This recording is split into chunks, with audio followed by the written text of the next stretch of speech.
जी नहीं करेगा आपका कि मेरी बातों पे भरोसा करें, लेकिन आखिरकार आपको भरोसा करना ही होगा, क्योंकि भरोसे पे खरा उतरने के लिए जो लगता है मैंने तैयारी कर लिया है। पहले इस्तेमाल करें फिर विश्वास करें। बस भरोसा को विश्वास में बदलने के लिए आपको मुझे फ्री में देना होगा कि लो,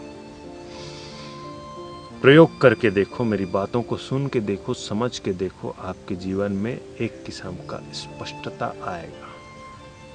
आप बेखौफ हो जाएंगे, आप निडर हो जाएंगे।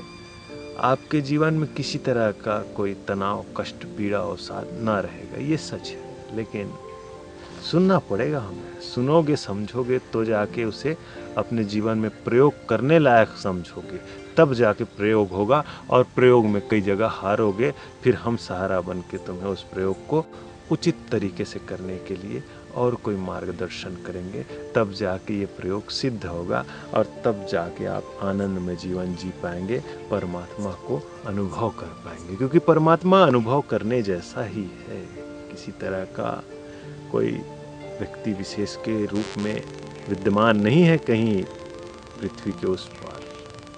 वो यही है, हमारे अंदर बसा है। बस हमें आवश्यकता है तो उस बात को समझने का। समझना ऐसा है कि ये हवा है और हवा हमारे अंदर जाता है फिर बाहर आता है। ये अंदर बाहर का खेल चल ही रहा है।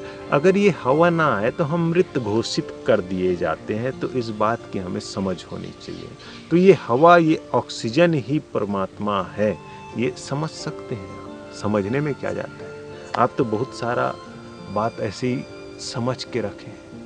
तो एक बात और समझ लीजिए मेरी, कि ये हवा जो हम लेते हैं वही परमात्मा है, वही भगवान है। वही हमें चाहता है तो हम जिंदा रहते हैं, वही हमें जिंदा रखना चाहता है तो हम जिंदा रहते हैं, वही हमें मार देना चाहता है तो हम मर जाते हैं। अर्थात सांसों का खेल उसके हाथ में है, किसके फेफड़े में घुसना है और किसके फेफड़े में नहीं घुसना है, ये तय होता है।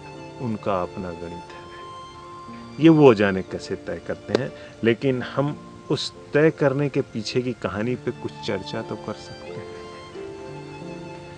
तो इस तरह से आप परमात्मा से जुड़ने के राह के बारे में परिचित होंगे कि सांस ही है परमात्मा और सांस ही है मंजिल। अगर आप अपने आने जाने वाले सांस को होश से देख सकें, होश पूर्वक उसको महसूस कर सकें, तो ये एक किस्म का ध्यान है। और आपका जो कारोबार है, जो आपका पेशा है, नौकरी है, वो भी आप बेहतर से कर सकें। ये दो तरह का ध्यान आपको लगा के चलना है। ये है होश, ये है ध्यान, ये है ज्ञान, ये है बुद्धि, ये है समझ और यही है स्पष्टता।